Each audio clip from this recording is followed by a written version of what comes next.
वो उससे हमारा बन जाएगा एटॉमिक स्ट्रक्चर, एक्चुअल एटम की स्ट्रक्चर, ठीक है, जो कि आपको एनसीईआरटी में भी नहीं मिलेगी, ठीक है ना।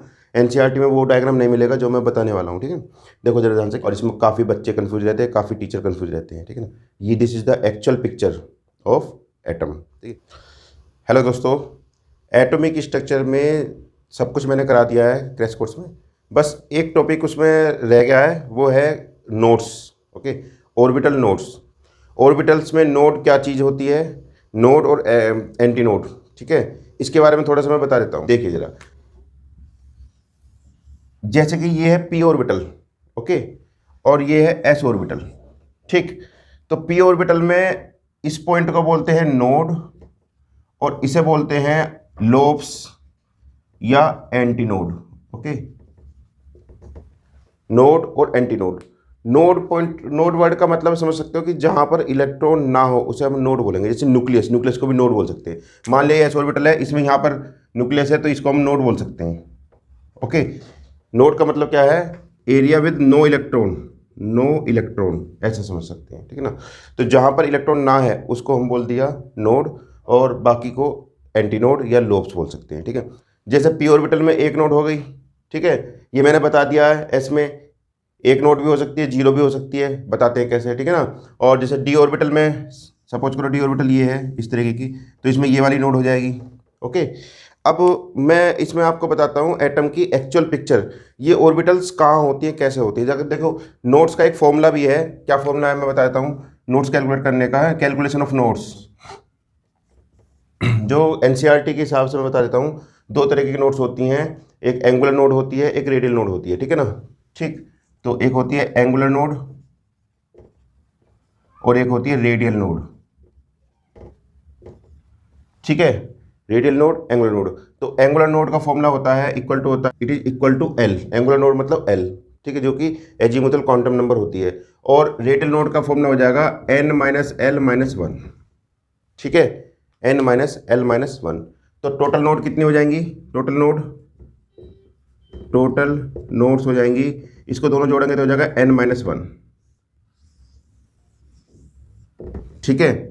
इस तरीके से हमारे पास में टोटल नोड हो सकती हैं, ओके, ठीक। एक फॉर्मूला मैंने बता दिया है, angular node L, radial node N minus L minus one, और टोटल नोड हो जाएगी एन माइनस वन, ओके, ठीक है। अब ये नोट्स कैसे है, या तो फॉर्मूला याद कर लो, ठीक, या सीधा सीधा एक पिक्चर में बता देता हूँ। उस पिक्चर्स को अगर आपको वो पिक्चर समझ में आ जाती है तो ये सारी प्रॉब्लम तुरंत सोल्व हो जाएंगी, ठीक है।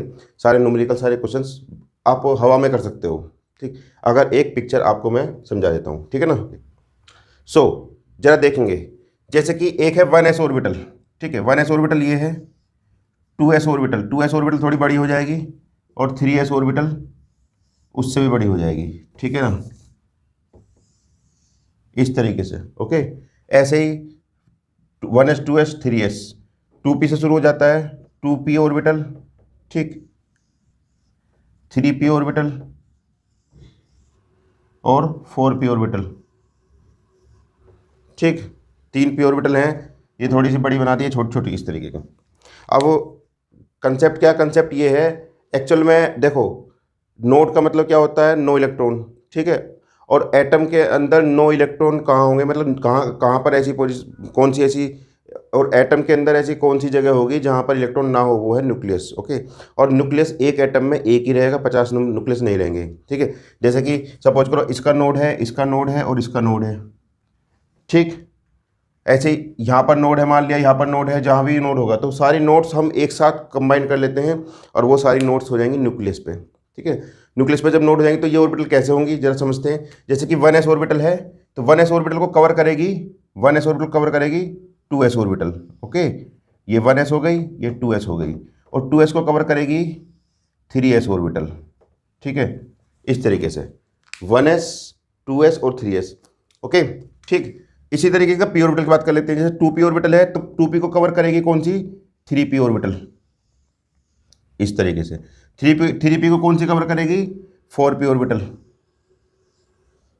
ठीक, 2p 3p 4p। ये पोजीशन समझ में आ गई अगर आपकी, ये दोनों डायग्राम, ये वाला और ये वाला, तो ये चीज़ें सारी क्लियर हो जाएंगी। देखो कि कोई भी जो ऑर्बिटल है वो अपने जैसी दूसरी ऑर्बिटल को कवर करेगी, समझ रहे ना। ठीक है, जैसे 4p ने कवर करा 3p और 3p ने कवर करा 2p, और p का भी मैं बताऊं, अगर px है तो px कवर कर रही है। ओके, px और px, ऐसी py इस तरीके से एटम की स्ट्रक्चर होती है, सारी ऑर्बिटल एक दूसरे को कवर करती हैं। ठीक है, और क्योंकि न्यूक्लियस एक है, बाद में हम कंबाइन करेंगे तो ये वाला मॉडल ये पूरा इसके ऊपर धप सकते हो। ठीक है, वो उससे हमारा बन जाएगा एटॉमिक स्ट्रक्चर, एक्चुअल एटम की स्ट्रक्चर। ठीक है, जो कि आपको एनसीईआरटी में भी नहीं मिलेगी। ठीक है ना, एनसीईआरटी में वो डायग्राम नहीं मिलेगा जो मैं बताने वाला हूँ। ठीक है, देखो जरा ध्यान से, क्या ये सारी ऑर्बिटल और ये सारी ऑर्बिटल, क्योंकि सबका न्यूक्लियस एक रहता है तो सबको हम जोड़ देंगे, और जोड़ने के बाद ये कैसी स्ट्रक्चर बन जाएगी, जैसे मैं इसमें बताता हूँ थोड़ा सा। ये है, इसके अंदर ये ऑर्बिटल तो हो गई 3 इसके बाद एस ऑर्बिटल यही हो जाएगी इस तरीके से। ठीक है, एक्चुअल में एटम की स्ट्रक्चर ऐसी होती है। ये डी ऑर्बिटल नहीं बतानी, वो है ना। ठीक है, इस तरीके से। ओके, तो ये मैंने अब बात करते हैं नोड की। तो नोड का मतलब क्या है, नो इलेक्ट्रॉन। कहाँ इलेक्ट्रॉन होंगे, जरा इसकी बात कर लेते हैं। देखो इसमें ये वाला एरिया, जैसे कि एस ऑर्बिटल कैसी है, एस ऑर्बिटल एक स्फेरिकल है ना, तो इन दोनों के बीच में ये वाला एरिया एक नोड हो गई और एक नोड यहाँ हो गई। ठीक है, और सेंटर में हम नोड नहीं मान रहे हैं यहाँ पर कि स्फेरिकल होता है एस ऑर्बिटल। ठीक है ना, 1s में 0 नोड हो गई। ठीक है, तो हमारे पास देखो 1s में कितनी आ रही है, 0 नोड। ठीक है, नोड्स 2s में कितनी आ रही है, 1 नोड। 3s में कितनी आ रही है, 2 नोड, क्योंकि 3s में कौन कौन सी आ रही है, 3s के अंदर एक ये वाली और एक ये वाली, तो उसके अंदर जो कवर हो रही है नोड्स, वो नोड्स इसमें आ जाएंगी। ठीक है, अब ये फॉर्मूले जरा इस फॉर्मूले से रख के देखते हैं। 1s एंगुलर नोड कितना है आपका, जो है L। ये जो मैंने बताया है, ये कौन सी नोड बताइए, एंगुलर नोड। ठीक है, एंगुलर नोड की बात कर रहे हैं, रेडियल नोड और एंगुलर नोड। थोड़ा समझो इसको, मैं थोड़ा सा इसका एक छोटा सा डायग्राम बनाता हूँ, तब समझ में आएगा आपके जरा। ओके, देखो जरा, ये एक है हमारे पास में पी ऑर्बिटल। ठीक है, इस पी ऑर्बिटल में ये है, कौन सी पी ऑर्बिटल है आपकी, 2p ऑर्बिटल।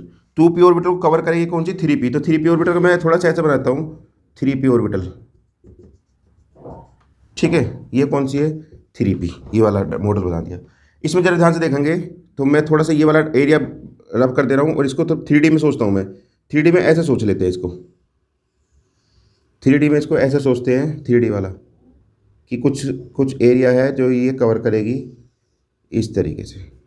ठीक है, ये देखिए, ये 3p के लोब्स हैं और ये 2p के लोब्स हैं। ठीक है ना, तो मैं ये बताना चाह रहा हूँ कि इसमें क्या है कि 2p है, तो 2p में ये वाला पॉइंट जो जहाँ पर एक एंगल बनता है, क्या बनता है, एंगल बनता है, इस नोड को बोलेंगे angular node. Okay, angular node, समझ रहे ना, जहाँ पर ये एंगल बनता है एंगुलर नोड बोल दिया। और ये जो एक नोड ऐसे बनेगी, ऐसे करके समझ लो, ये वाली नोड जो एरिया जहाँ पे इलेक्ट्रॉन नहीं है, ठीक है, इसको बोलते हैं रेडियल नोड, रेडियल नोड। ठीक, एंगुलर नोड सेंटर वाली, रेडियल नोड ये रेडियस वाली, सर्कल वाली। ठीक है, तो अगर हम 3p की बात करेंगे, 3p में क्या हो जाएगा, 3p में रेडियल नोड भी आ जाएगी और एंगुलर नोड भी आ जाएगी, रेडियल नोड और एंगुलर नोड। ठीक है, क्योंकि एंगल बन रहा है तो एंगुलर नोड आएगी। तो 3p में क्या आ जाएगा, 3p में आ जाएगा 1 तो रेडियल नोड हो जाएगी। ठीक है, और 1 क्या हो जाएगी, एंगुलर नोड। तो टोटल नोड कितनी हो जाएंगी, टोटल हो जाएगी 2। ठीक है, और यहाँ से निकाल लो टोटल नोड, n-1 मतलब 3 - 1 = 2। ओके, तो सही आ रहा ना फॉर्मूला, ठीक, समझ रहे ना, इस तरीके का। तो रेडियल नोड और एंगुलर नोड। अब ये एंगुलर नोड जो है, एंगल इसमें नहीं बनेगा क्योंकि ये है स्फेरिकल वाले में एंगल बनेगा नहीं, इसलिए एंगुलर नोड इसमें, इस वाले में एंगुलर नोड नहीं है, ना 1s में, ना 2s में, ना 3s में। ओके, इनमें सिर्फ क्या है, स्फेरिकल नोड है, या क्या कह सकते हैं, रेडियल नोड है इसके अंदर। ठीक है, इस तरीके से ये नोट्स होती है हमारे पास में। अब मैं एक एक्चुअल पिक्चर बताता हूँ एटम की। ये तो क्वेश्चन आ गया ना समझ में। इसके बाद क्या जाएगा, 3p के बाद में 4p आ जाएगा, यहाँ पर 4p वहाँ पर। ठीक है ना, तो या तो आप ये वाला डायग्राम समझ लो या फिर ये फॉर्मूला रट लो। फॉर्मूला रटोगे, फॉर्मूले में लगाने पड़ेंगे, n l गड़बड़ हो सकती है, डायग्राम आप इमेजिन कर लो तो ज़्यादा बेटर रहेगा। ठीक है ना, सो ये था आपका जो है नोट्स, एंगुलर नोड और रेडियल नोड। ठीक है, रेडियल नोड को स्फेरिकल नोड बोल सकते हैं, रेडियल नोड को हम स्फेरिकल नोड बोल सकते हैं, स्फेरिकल नोड। ठीक है, सो ये था आपका जो नोट्स के बारे में। अब मैं एक डायग्राम बनाता हूँ जिसमें एटम की एक्चुअल पिक्चर आ जाएगी आपकी। ओके, सेंटर में मानते हैं हम अपना क्या कि ये s ऑर्बिटल है। ठीक है, जिसको 1s बोल रहे हैं। 1s भाई 1s के बाद क्या आता है, 2s आता है, फिर 2p आता है, 1s 2s 2p 3s 3p। तो 1s के बाद में क्या आ जाएगा, 2s आ जाएगा, स्फेरिकल 1s 2s 2s के बाद में आएगा 2p। 2p कौन सा? 2px, 2py, 2pz।